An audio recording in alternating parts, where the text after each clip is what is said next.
setelah tadi bahan-bahan itu dari pohon, Bunda, dari sebuah pohon, terus dikeringkan, terus dibikin serbuk, terus diapain? Dimasukin ke sini. Ya, dimasak. Sini. Ya, sesudah kemudian jadilah jamu atau herbal. Di mana umumnya jamu atau herbal itu tentu saja mengandung prebiotik. Apa itu prebiotik? Kumpulan berbagai macam vitamin. Dari mana? Ya dari bahan baku pendukungnya. Oh, jadi dari tadi itu langsung dikesinikan. Ini apa ini? Nah, udah jadilah herbal atau jamu ya. Tentu saja bermanfaat ya. Jadi kalau orang yang ada masalah kesehatan sedikit, flu, demam atau nggak enak badan, minum jamu itu kembali pulih. Tetapi kalau orang sehat minum jamu atau herbal, dia tambah prima kesehatan. Ini soal daya tahan tubuh ya? Ya, jadi meningkatkan imun atau daya tahan tubuh. Jadi daun-daunan atau sesuatu yang sifatnya alami, karena saya menggunakan daun, bunga dan buah ya. Daun, bunga dan buah itu adalah tumbuhan nah, tanaman ya. Tanaman itu tentu saja Allah sudah sudah masukkan di dalamnya vitamin yang bermanfaat untuk manusia ya.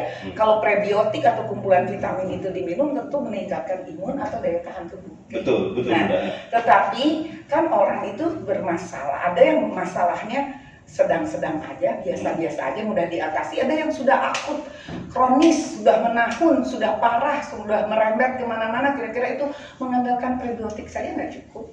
Jadi saya coba, ya ada manfaatnya, tetapi terlalu lambat. Jadi perkembangan penyakit itu, ya, proses bertambah buruknya penyakit itu dibandingkan dengan pekerjaan prebiotik yang insya Allah bermanfaat itu nggak keber.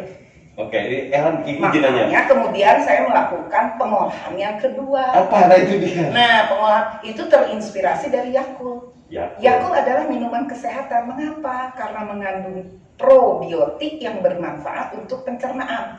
Jadi mengandung probiotik yang namanya lactobacillus yang bermanfaat untuk melancarkan pencernaan.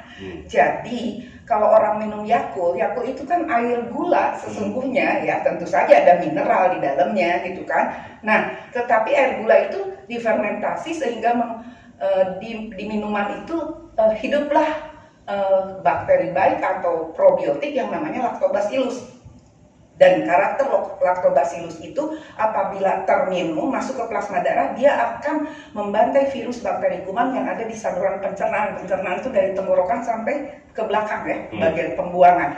Jadi yang tadinya kembung, begas, sembelit, bla bla bla, jadi lancar kembali. Terinspirasi oleh itu, maka kemudian saya melakukan proses fermentasi terhadap herbal itu tadi. Nah, herbal itu saya olah untuk yang kedua kalinya. Pengolahan yang kedua itu disebut fermentasi. Ya. Untuk memunculkan probiotik itu? Ya, tentu saja di dalam pekerjaan atau memasak atau mengolah yang kedua kali itu saya tidak bisa bekerja sendirian. Tidak ada apa-apanya saya. Tidak akan mungkin berhasil karena hasil itu atas ridho Allah. Jadi tentu saja saya melibatkan Allah di dalam pekerjaan yang kedua itu. Mengapa? Karena diharapkan oleh saya dengan pengolahan yang kedua itu kemudian Allah ridho menghidupkan makhluk-makhluknya, sejenis hewan yang paling kecil sekali yang hanya bisa dilihat apabila kita menggunakan mikroskop. Itu berarti ya? Kalau udah kelihatan ada ininya berarti? Nah ya, jadi ada sesuatu yang hidup tentu. Nah hidup itu artinya makhluk yang dibeli roh sama Allah ya. Betul. Yang jadi udah masuk probiotik itu. Iya, mungkin menciptakan nyawa, menciptakan vitamin aja saya nggak mungkin. Gitu. Di tubuh ada vitaminnya itu kan hanya pesaning Allah, apalagi makhluk hidup. Nah jadi ya ketika saya melakukan proses pengolahan yang kedua itu, saya memang benar-benar memohon kepada Allah, ya Allah, mohon engkau hidupkan, mohon keikhlasanmu, keridhoanmu untuk engkau hidupkan di media ini. Minuman saya itu media, tempat nanti hidupnya. Di media ini makhluk-makhlukmu yang namanya mikroba positif atau bakteri baik atau bakteri baik yang tentunya nanti akan bermanfaat untuk umat. Bentar. Satu pertanyaan sedikit sebelum lanjut nanti saya lihat itu, bagaimana Bunda bisa menyimpulkan ini baik atau enggak probiotik dan prebiotik? Oh, gini, kan sebetulnya prebiotik dan probiotik itu tipis sekali bedanya. Mungkin ini ada yang perbedaannya jauh sekali, tapi ada yang perbedaannya tipis antara apakah dia jahat ataukah baik ya. Nah, tapi itu tingkat keasaman dari media ini itu sangat berperan. Jadi tentu harus di tingkat keasaman tertentu untuk memastikan yang ada di situ adalah probiotik alias bakteri baik nah, yang itu bermanfaat untuk umat gitu. Tadi saya sempat bingung. Kadar tingkat keasamannya itu saya kontrol banget. Makanya kalau minum minuman ini, saya betul-betul berulang-ulang saya ingatkan bahwa minuman ini kan sebaiknya diminum dengan dicampur air putih. Karena kandungannya ada mikroba itu kecil dan ringan sekali, jadi kalau diminum tanpa dicampur air putih, baru sampai tenggorokan aja dia langsung menembus dinding sel tenggorokan. Jadi takutnya kerjanya hanya di sini aja, padahal masalah ada di sini. Misalnya, gimana caranya? Harus kita campur dengan air putih. Tujuannya apa? Bukan mengurangi rasa asam ya, tetapi untuk agar supaya si tubuh mikroba itu ke bawah berat. Jadi berat jenis air kan lebih berat dari dia, jadi akhirnya bisa tersebar kemana-mana. Nah seperti itu. Jadi tetapi saya ingatkan, jangan pernah sekali-kali mencampur minuman ini dengan air mineral yang pH-nya di atas 7. Ini penting Bunda, kenapa?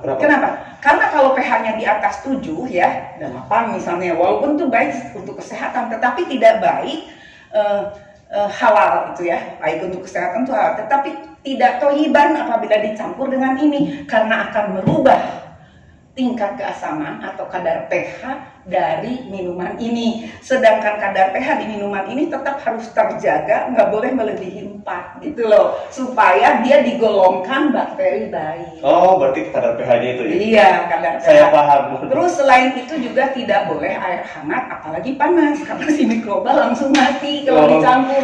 Padahal yang paling efektif bekerja mikroba gitu loh ya. Boleh lihat ini fermentasinya? Nah ini ya. Ini saya kira ini belum jadi ya. Biasanya itu ya, ini kan udah mulai seperti kabut ya. Aroma asamnya sudah ada, tapi tingkat keasamannya belum cukup. Biasanya tuh sampai jadi seperti agar atau lendir di atasnya. Biasanya itu dianggap sudah matang, dan kalau diintip sama saya, mikrobanya ada. Nggak cukup mikrobanya ada juga yang hidup, tetapi saya ukur pakai pH, meter alat pH, alat ukur pH, dan itu harus sesuai dengan kebutuhan. Artinya harus tingkat keasamannya itu menyebabkan yang hidup di sini adalah bakteri baik. Oke, ini menarik lagi. Nah, sesudah itu jadilah minuman yang seperti ini. Bentar. Oh, ini. Ya. Lucu, ketika jadi jamu atau herbal biasanya warnanya coklat tua. Lekoh medok ya, kata orang Jawa, lekoh medok, coklat tua, hampir seperti itu ya. Seperti kayu ya. Itu. Nah, tetapi ketika kemudian difermentasi, itu kan sebenarnya sudah boleh diminum. Iya dong, kan itu herbal. Sama halnya dengan singkong, kalau sudah direbus kan boleh dimakan, atau ketan kalau udah dimasak kan boleh dimakan, nasi ketan atau singkong rebus. Tetapi kemudian diolah, difermentasi, jadilah tape ketan atau tape singkong. Betul. Kan? Nah, ini dijadikan tape herbal. Tape herbal ya. Tape herbal sesudah jadi tape herbal, maksudnya aromanya aroma tape. Tingkat pH-nya yang saya tentukan itu tadi, tingkat keasaman. Dan kalau pH diintip di mikroskop sudah ada makhluk hidupnya. Ya, lucu. Jadinya bening seperti ini. Ya, bening mana deh? Agak bening, kadang bening kekuningan, kadang bening kecoklatan ya. Tergantung, terserah Gusti Allah. Mungkin itu yang mewarnai kekuningan atau kecoklatan bening itu makhluk-makhluk yang berenang di media ini mungkin ya. Maksud saya gini loh. Allah aja menciptakan isi dunia itu ada manusia isinya, ada yang kulitnya putih, bule, kuning, sawo matang, hitam atau merah orang India, enggak? Nah ini juga sepertinya kira-kira begitu, sehingga menyebabkan warna ini bisa kuning muda, agak kuning sekali, kecoklatan, bisa macam-macam. Tapi ini udah jadi ya, udah jadi ini sudah ada kandungan prebiotik dan probiotiknya. Ya, prebiotik adalah kumpulan berbagai macam vitamin untuk vitamin dan mineral untuk meningkatkan imunitas atau daya tahan tubuh. Sedangkan probiotik untuk masalah-masalah yang terjadi di dalam tubuh kita, di plasma darah gitu ya. Nah, ini perdananya, hasil olahan yang kedua yang perdana itu saya beri nama sahwahita. Sahwahita. Dalam bahasa Sanskerta ini artinya bermanfaat untuk semua. Artinya apa? Minuman ini nano-nano manfaatnya. Oh, semuanya bisa ya? Jadi segala sesuatu keluhan yang dirasakan oleh seseorang yang awalnya bersumber dari sel darah merah yang terganggu. Jadi sel darah merahnya abnormal. Orang bilang darahnya kotor, bukan kotor, sebetulnya abnormal alias tidak sehat. Kenapa? Karena mungkin terkontaminasi virus, bakteri atau kuman, atau kemasukan sesuatu yang berlebihan, atau terperangkap oleh sesuatu yang berlebihan. Yang berlebihan gak baik, dan itu menimbulkan masalah kesehatan atau keluhan dari pemilik sel darah merah itu. Nah ini, tetapi kemudian Elham ya, karena ini manfaatnya nano-nano kemana-mana, jadi ya alhamdulillah, tapi tetap aja menurut saya nggak cepat. Misalnya Elham sakitnya diabetes, nauzubillahiminzalik. Saya sakitnya jantung, yang lain sakitnya kanker. Jadi ini terbagi-bagi gitu loh. Lalu saya berpikir kalau Elham kan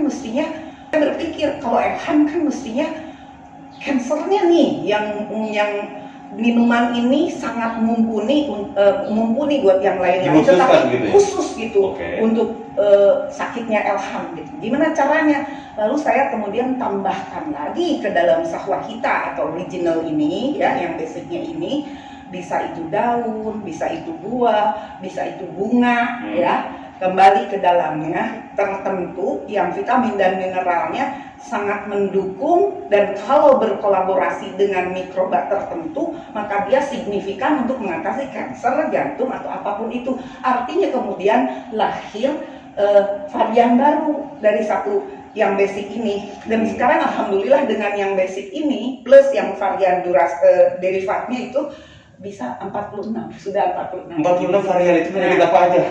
Saya dibenari ke pemirsa. Wah,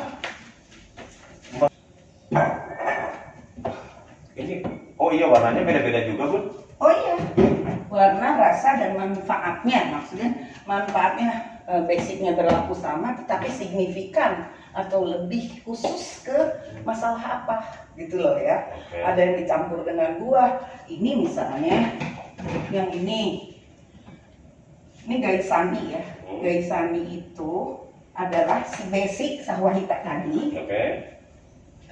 Fermentasi sekali lagi, kalau itu fermentasinya di daratan, kalau ini difermentasi ulang tetapi di dalam kulkas 7 kali 24 jam ya lamanya.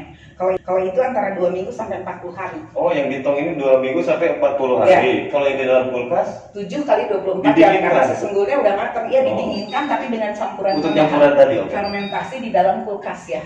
Nah, ini tambahannya apa yang gaisani ini? Ke dalam minuman sahwahita ini ditambahkan buah-buahan seperti blackberry, blueberry, raspberry, cranberry, goji berry, goldberry, strawberry, beri-berian ya? Beri-berian. Kemudian dark raisin, gold raisin, kemudian apricot, prunes, sama dates atau kurma, tentu dan madu di dalamnya. Seperti itu. Segitu banyaknya. Ini lebih banyak ininya dong. Buahnya. Buahnya. Jadi kalau tadi daun semua, tambah buah, hasilnya beda ya, khusus. Nah, ini untuk menjaga kesehatan organ tubuh dalam. Apa kesehatan organ tubuh dalam? Organ tubuh dalam jantung, paru-paru, bla bla, termasuk saluran-saluran tenggorokan, saluran bla bla. Pokoknya di dalam tubuh ini. Kira-kira itu menjaga kesehatan itu. Kalau apalagi andai kata sudah terlanjur infeksi, apakah itu radang pankreas, apakah itu ada peradangan di sini, di situ dan lain sebagainya, maka jadi menghentikan peradangan yang menimpa organ tubuh dalam. Kalau tidak ada radang, menjaga kesehatan daya tahan tubuh organ tubuh dalam, menjaga kesehatan kulit dan menjaga kesehatan mata. Ini adalah favoritnya Pak Tommy. Pak Tommy favoritnya ini dengan rempah.